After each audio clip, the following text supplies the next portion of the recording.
नाही त्यात प्रस्ताव नका. बरं ठीक आहे, चला. राजीनामाच झालाय ना. नाही नाही, हां ठीक आहे. सेन्सिटिव्ह. गेले काही दिवस आपला देश अस्वस्थ आहे आणि याचं कारण आपल्याला सगळ्यांना माहिती आहे. मला पहिल्या प्रथम अभिजित दिपके आणि या देशातल्या सर्व तरुणांचं आणि साहजिकच आहे त्यांना न घाबरता समर्थन देणाऱ्या त्यांच्या पालकांचं अभिनंदन करायचं आहे. कारण हा विषय केवळ एका राजीनाम्यापुरता मर्यादित नव्हता. या तरुणांनी देशाला भयाच्या छायेतनं बाहेर काढलेलं आहे. गेले 12 वर्ष जवळपास रोज काही ना काहीतरी दबाव देशाच्या जनतेवरती सरकारकडनं टाकला जात होता. मग ते नोटबंदी असेल, इतर काही गोष्टी असतील आणि जणू काही या देशामध्ये आता लोक शिल्लक राहिलेलीच नाही आहेत, ती सगळी झुरळं आहेत, याप्रमाणे हे सत्ताधारी वागत होते. आज मला तो एक डायलॉग आठवला, तो पिक्चरमधला कुठला होता ना, एक मच्छर साला आदमी को, यशवंत सिनेमाचा. तसं एका झुरळाने हुकुमशहाला झुकवलेलं आहे. आणि ज्या तरुणांना झुरळ म्हटलं त्यांनी सुद्धा लक्षात ठेवलं पाहिजे की आपण केवळ खुर्चीत बसलाय म्हणून डोक्यात माज गेला असं वागू नका. देशातली युवा शक्ती ही जर का एकत्र आली तर काय करू शकते त्याची झलक आहे.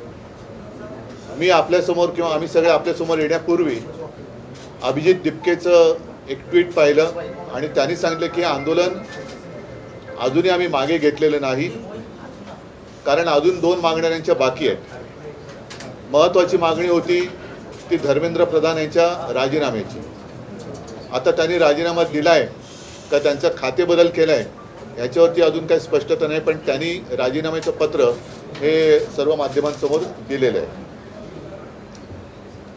आता हे झाल्यानंतर याविषयी जे प्रश्न निर्माण झालेले आहेत त्याचं पुढे काय होणार, कारण या आंदोलनाच्या दरम्यान भाजप सरकारचा एक बिभत्स भीषण गुन्हेगारी प्रवृत्तीचा चेहरा हा संपूर्ण जगासमोर आलेला आहे.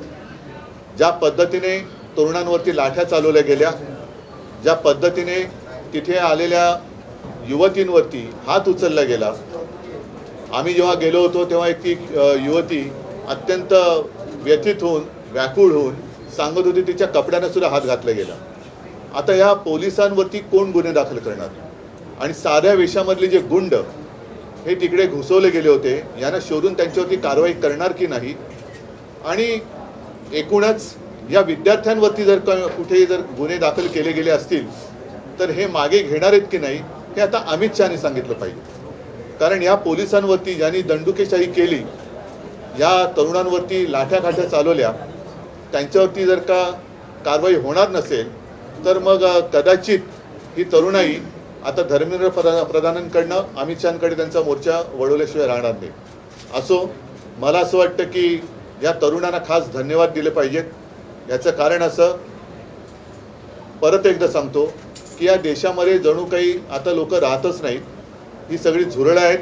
आपण काही केलं, कशी मस्ती दाखवली तरी हे चालून घेतली जाते. हा जो काय एक समज किंवा हा जो एक भ्रम भारतीय जनता पक्षाने त्याच्या मस्तवाल सत्ताधाऱ्यांनी निर्माण केला होता, ते चित्र यांनी भुईसपाट करून टाकलेलं आहे. म्हणून यांना मी पुन्हा एकदा धन्यवाद देतो की या देशामध्ये आधुनिक क्रांतीची ठिणगी विझलेली नाही.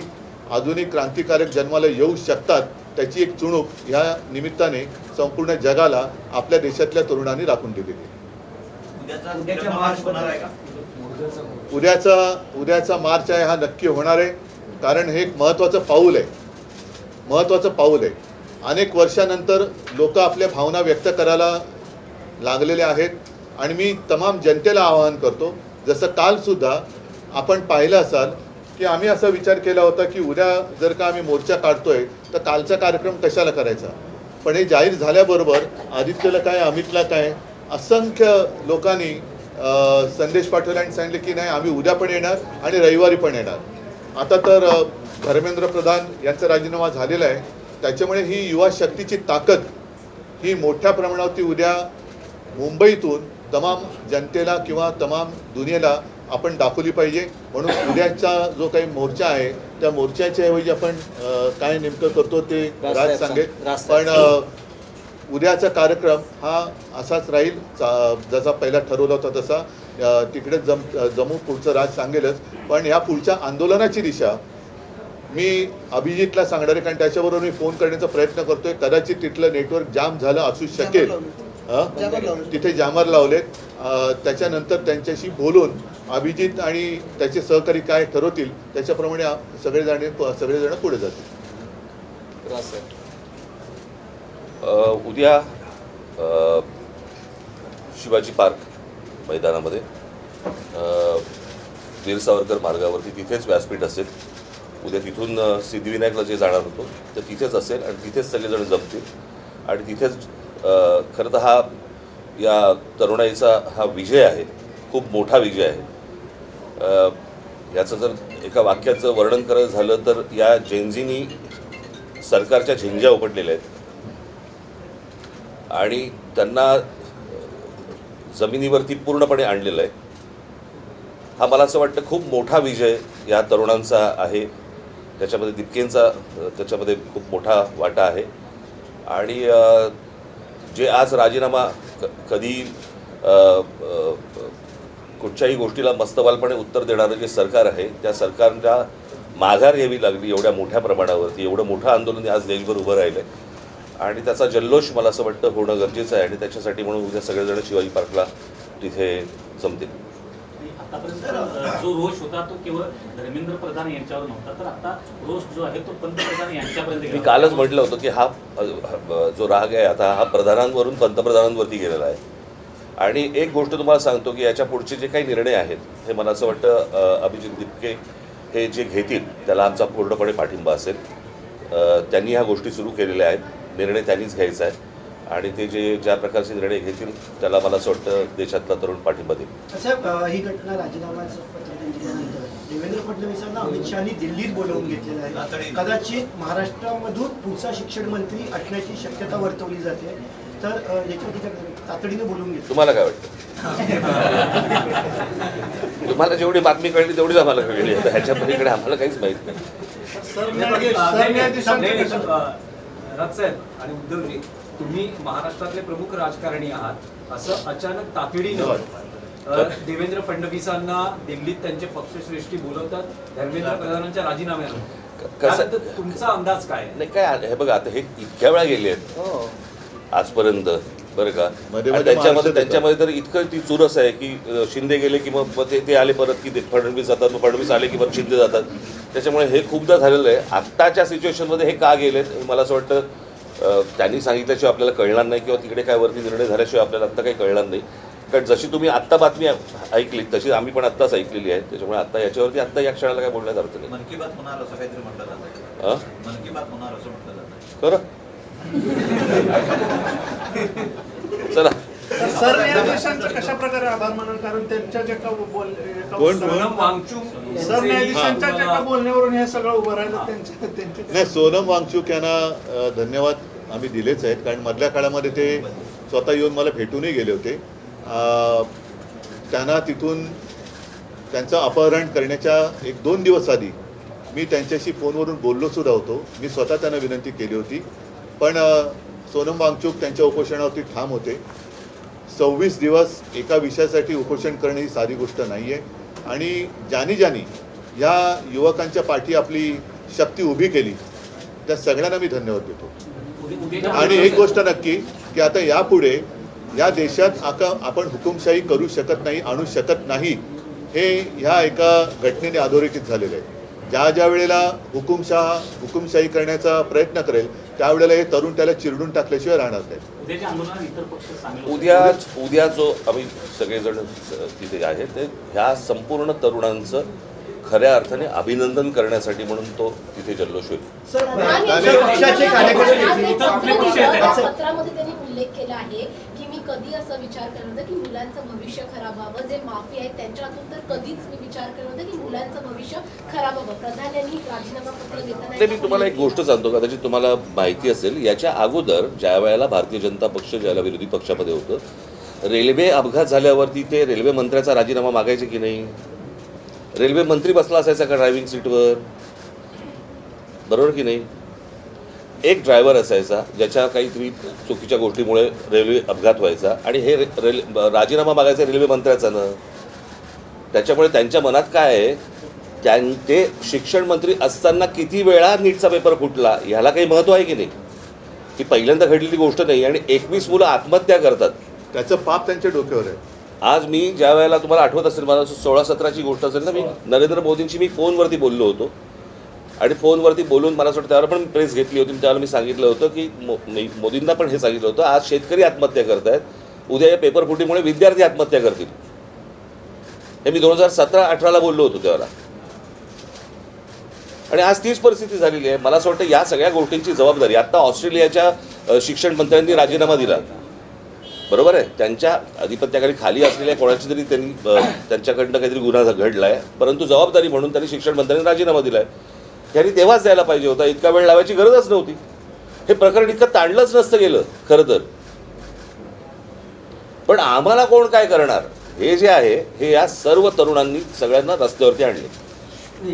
त्यात एक असं आहे की नरेंद्र मोदी ज्या समाज माध्यमांचा वापर करून नाही, 2014 दिनेश, सत्तेत आले, त्याच्यावरती त्याचंच माझं व्यंगचित्र होतं ना, परतीचा पाऊस. एकच नाही, सेकंड, पण यावेळेस इंस्टाग्राम सगळ्यात जास्त चर्चेत आहे. अहो, ही या एक मुलांना मिनिट, हे इंस्टाग्रामवरनंच मी काही प्रश्न हे मुद्दामून लिहून घेतले. हे आता शिक्षण मंत्री त्यांची जबाबदारी टाळण्याचा प्रयत्न करत होते. आता हे प्रश्न हे देशाच्या गृहमंत्र्यांना विचारले पाहिजेत, कारण दिल्लीचे पोलीस हे त्यांच्या ताब्यात आहेत, केंद्राच्या. म्हणून एक इंस्टाग्रामवरती मुलांनीच विचारलेले प्रश्न आहेत की पाण्याचे फवारे का वापरण्यात आले नाहीत दिल्लीमध्ये, खिळ्या असलेल्या लाठ्या का वापरण्यात आल्या, त्याच्यानंतर पेलेट गननी म्हणजे गोळीबार करण्याचा आदेश कोणी दिला, तरुण महिलांवरती पुरुष पोलिसांकडून मारहाण करण्यात येईल इतका बळाचा वापर का करण्यात आला, पोलिसांसोबत नागरी वेशातील काही पुरुष विद्यार्थ्यांना दंडुक्याने का मारत होते, बहुतेक पोलीस अधिकारी नावाच्या पट्ट्या का परिधान केलेल्या नव्हत्या, एका महिलेला मारहाण करताना दिसलेल्या वरिष्ठ पोलीस अधिकाऱ्यावर कोणती कारवाई करण्यात आलेली आहे, त्या दिवशी किती धुरांचे गोळे डागण्यात आले, हे त्याच्यानंतर ते काय करंट द्यायचं काय असतं, नाही ते दंडुके असतात ना ते. म्हणजे तुम्ही हे याचे प्रश्न याची उत्तर आता अमित शहानी दिली पाहिजेत. बॅरिकेडना करंट लावले होते. आज सुद्धा तिकडे नागपूरमध्ये आमच्या एका युवती सेनेच्या कार्यकर्त्याला काल एवढ्या वाईट पद्धतीने मारण केले आणि तिथल्या पोलीस राजनीत तो विषय घेतला होता. तिथल्या पोलीस आयुक्तांचे संघाबरोबरचे संबंध आहेत. म्हणजे हे सगळे जे आहे आता हे टिकणार नाही. हा विषय आता ही लोक ही तरुण ऐकणार नाहीत. पण ह्या प्रश्नाची उत्तरं आता देशाच्या गृहमंत्र्यांनी दिली पाहिजेत. मी काल जे मी म्हटलं ना की विद्यार्थ्यांना शिक्षकांनी हात लावू नये, मारू नये.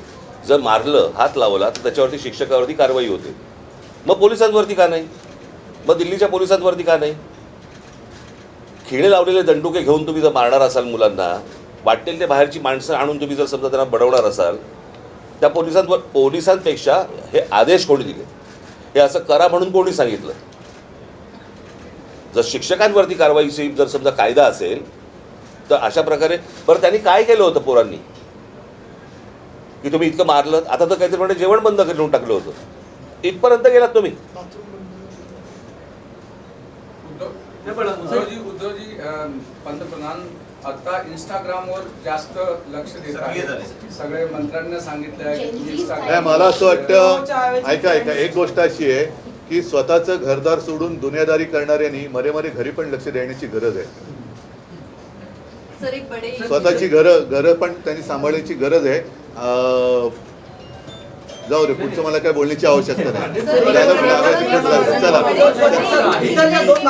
इतर ज्या दोन मागण्या आता तुम्ही आता म्हणालात नाही या त्यांनी केलेल्या आहेत आणि त्यांच्यासोबत आम्ही आहोत. देखील गुन्हे दाखल झाले, तसेच मुंबईला देखील गुन्हे झाले. तर तुम्ही पण मला असं वाटतं मी तरी एखादा कुठच्या एक गोष्ट परंतु मी तुम्हाला एक गोष्ट सांगेन, मुंबई पोलीस आणि महाराष्ट्र पोलिसांचे मी आभार मानेन की त्यांनी उत्तम पद्धतीने संपूर्ण सिच्युएशन परिस्थिती हाताळलेली आहे.